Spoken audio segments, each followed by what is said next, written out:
this is Shelley from Hodgepodge Hoosiers. Today I am going to can all of my excess dry beans that I didn't use up last year. I've got a variety here.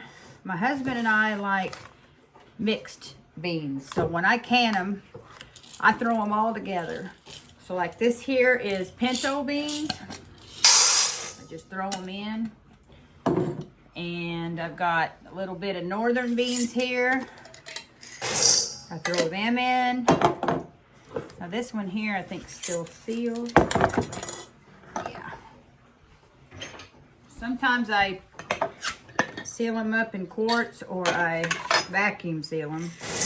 I think I've got a lot more northern than I've got anything, but that's fine. Now these here, they're still plenty sealed. I'm gonna go ahead and use them. I like to cycle them every year or I had an oxygen absorber in them, for every couple of years, just to keep the beans fresh. I don't store up a lot of beans, but I don't like them being in storage too long if I don't have to. We especially like eating them in the winter time,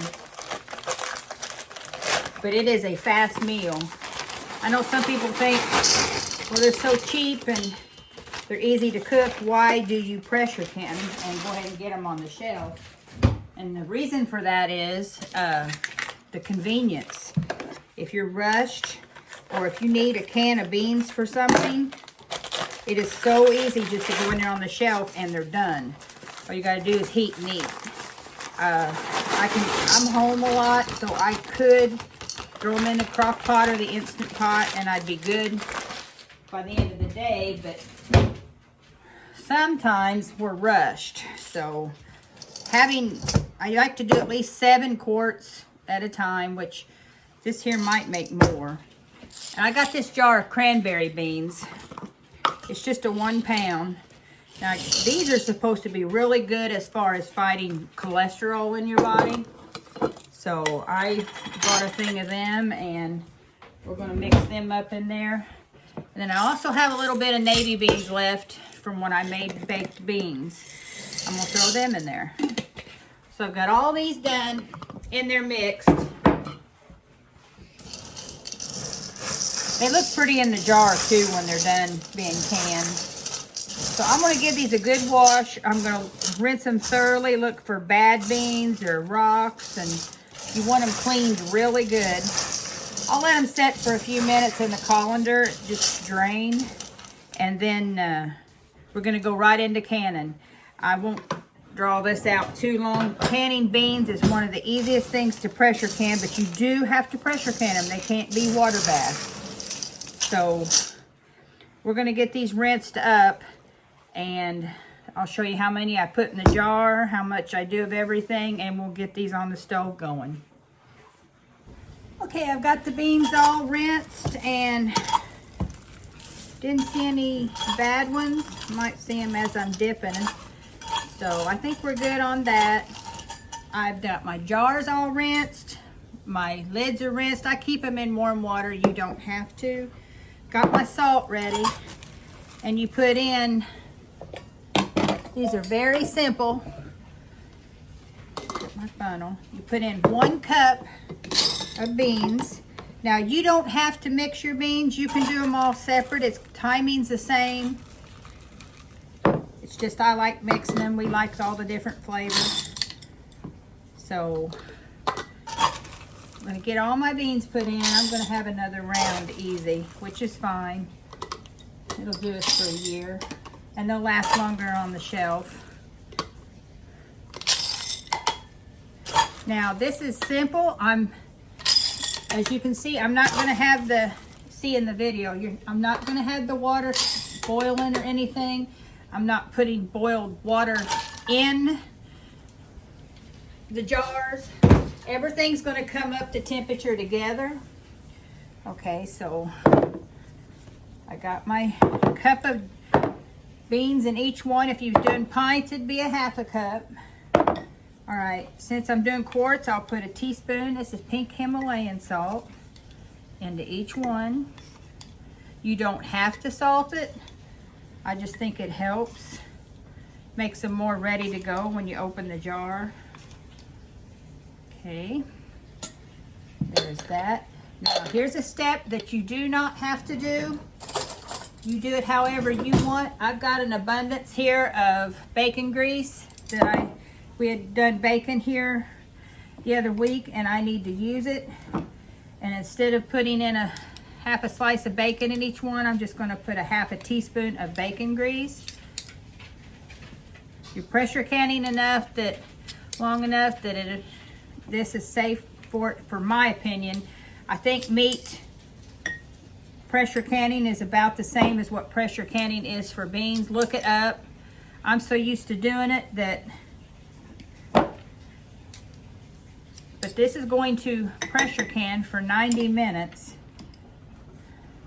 So I'm pretty sure that covers this. If you're uncomfortable using this, you don't have to use any seasonings, just beans and water. But I like putting this in there. It adds a little flavor. Okay, now I'm going to put in my water. Like I said, this is going to be room temp water. I've got a little over 3 quarts of water in my canner on the stove. I'll turn you around here when we get over there. And we're going to get in between an inch to a half-inch headspace on these. Okay, so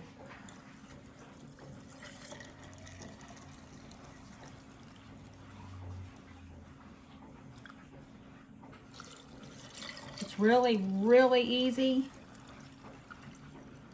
But if you're using room temp water, you want to make sure the water in your canner is room temp. You want them to come up to temp together. You can't put boiling water in here and have the water in the canner cold.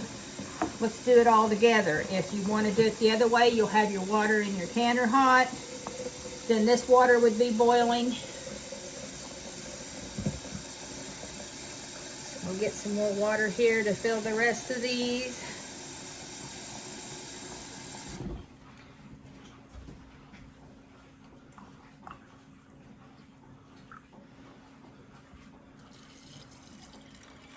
This is one of the easiest things to pressure can.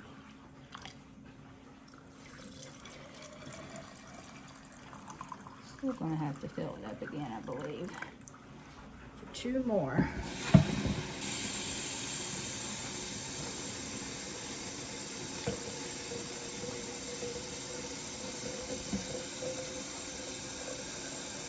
We like to open a jar, and then I also can my potatoes, and I usually do them in pints, just the big chunked potatoes.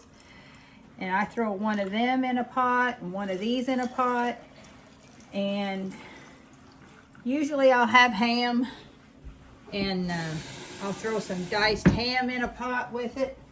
My mom used to always make drop dumplings, and she'd put them in there with it. You got the whole meal then. All you got to do is, I usually add like a cup of water or something, just so it'll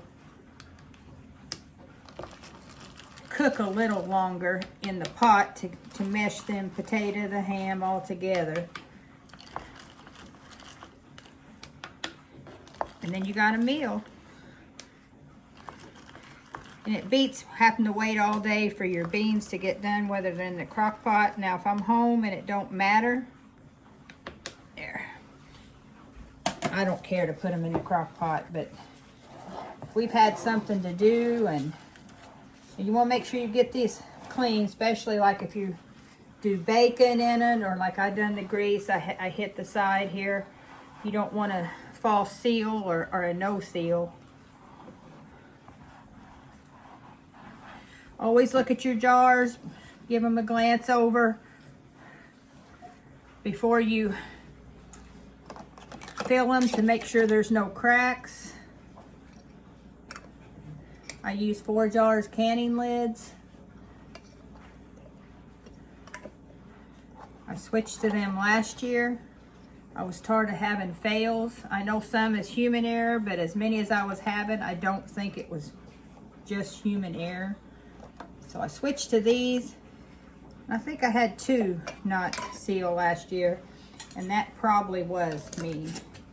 You want to, I always go like this, and then I back it a little bit. You don't want these too tight or they're going to buckle. There.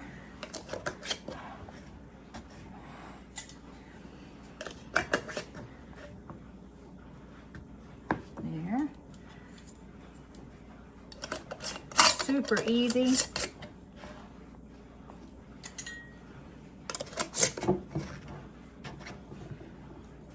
All right, I'm gonna get you turned around and we'll to the stove, and I'll show you how I get her going.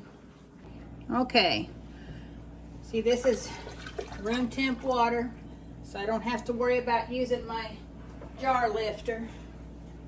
We're just gonna set them in there. Stove is still not on yet.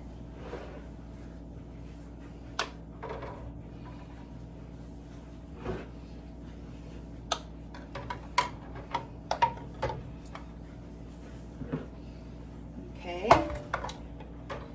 there they are. Get them situated. Now we'll put the lid on.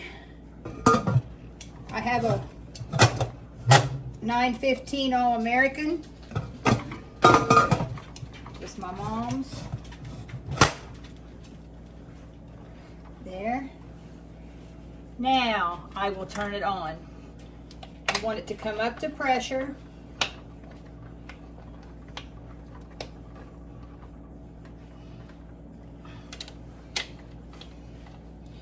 Once it gets to pressure, I'll let it steam, a steady thing of steam here for 10 minutes, and then we'll put our weight on.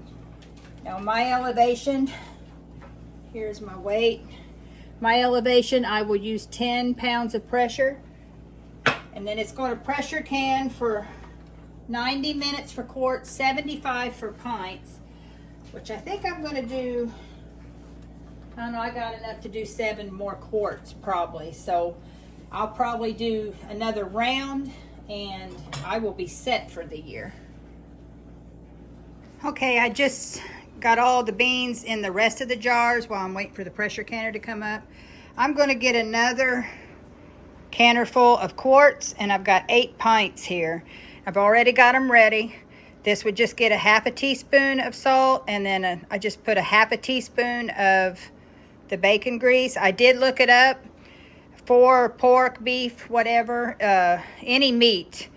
You're going to pressure can them for 75 for pints, 90 for quarts, which is the same as for beans. So I know that this is all right. So like I said, you can omit this. You guys do how you feel comfortable. But I wanted a little seasoning, and I had just done up some bacon. I knew the grease was not old, and I had it in the refrigerator, so that's how I'm going to do it. And it looks so pretty in the jars. All I have to do now is add the water when the others come out of the canner, and I'll have to let that cool down, get the water. I'll probably put some cold water in, just a little, get it back to room temperature so I can do these the same way. Okay, we're up to pressure, so I am now ready to put this on. There. I got it on the 10 pounds of pressure. I don't know if you can see it. So now I'm going to wait until it reaches up to, I usually like to go to 12, and then I'll start my timer for 90 minutes. Okay, we're up to pressure. It's 11 to 12 or so. I started my timer at 1 minute 30, 90 minutes, excuse me, I was gonna say 1 minute 30 seconds. So this will go, and then when it comes off, you've got to shut the burner off and let it come back down to where this goes back down to 0, and then we can remove the lid and take them out. 90 minutes is up. I just turned the stove off. Now this has to go down to 0, and then I can remove the lid, get this batch out, and get ready for the second one. First round is out of the canner. The canner has just been reloaded, and as soon as it gets up to pressure, another 90 minutes. And then when they come out, I've got 8 pints to go in. So quite a bit of more time yet, but then I will be done canning beans for at least a year, if not 2. Second round just came out. This one is the only one I had that is really siphoned, but they're looking pretty good. I've got the 8 pints in the pressure canner now. One thing I want to say is some people may wonder why I did not soak the beans overnight. I don't like mushy beans, so I find that if we just wash them, rinse them, and let them drain a little bit, and then go ahead and can them, the beans don't turn to mush whenever we open them up and fix them however we're going to fix them. So that's why I didn't soak them overnight. So yeah, I think they look pretty. So 8 more pints and then I'm done for today. Okay, it's the next morning. This is what I ended up with. Excuse me. 8 pints and 14 quarts. And I had to put 2 in the fridge last night. They siphoned really bad and just didn't get a good seal. So that's fine. My husband and I will have that for a meal one day next week. Next thing I'm going to do is I got some hot soapy water here. I'm going to take the rings off, give them a good little bath, and get them dried off and put the date on them, and they'll be ready for the shelf. This is a super easy project to do on pressure canning. I hope you found this helpful. If you did, please like, comment, subscribe, and until next time, bye for now. I do want to add one thing. Whenever I was preparing these, I put in like a half a teaspoon of my bacon grease, and I showed you all. It's sealed fine, it's going to taste fine and everything, but I have to wash these jars extra good because when it's siphoned, it was greasy. I don't know if you can see the shiny. So, and it's no problem. I'm going to be able to do that, but the last time I did it, I put a half a slice of bacon in each one. I don't remember it being that bad, so probably the next time I do it, I will go back to putting the half a slice of bacon in it just because I won't have to do so much cleaning on the jars. But I mean, they're sealed, they're fine, they're great. But that was just something I wanted to try. I've never done it. But I think I might go back to the bacon. Okay, these are real easy to wash. I don't know if I'd ever showed you, but I just get the lid and I go round and round with my rag. I usually lay it in there. Now, since these did have a little bit of that liquid on it from where they siphoned and it got in my pressure canner water, I am washing them a little more than I would just the general rinse on them. And then you just run. You don't want to be real rough with them, but you don't have to be real gentle either, because if the seal isn't that strong and you're fearful that it's going to come off, then it didn't have a good seal to start with. So you just got to get them good and clean. You don't want any food residue on it. It'll attract bugs or rodents in your pantry, and you don't want that. So just give them a good clean and hot soapy water.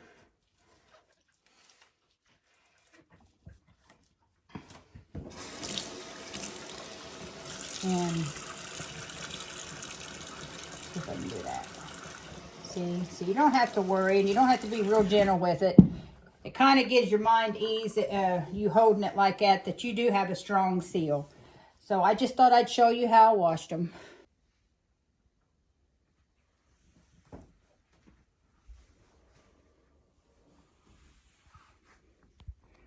You can see like this one and this one doesn't have as much liquid as this one. As long as it's well over half with your liquid, they're fine. Now, if you would have liquid that was way down here, I probably wouldn't put it on the shelf. I'd probably put it in the refrigerator, but these are just fine. They're so pretty, clean and ready to go on my shelf.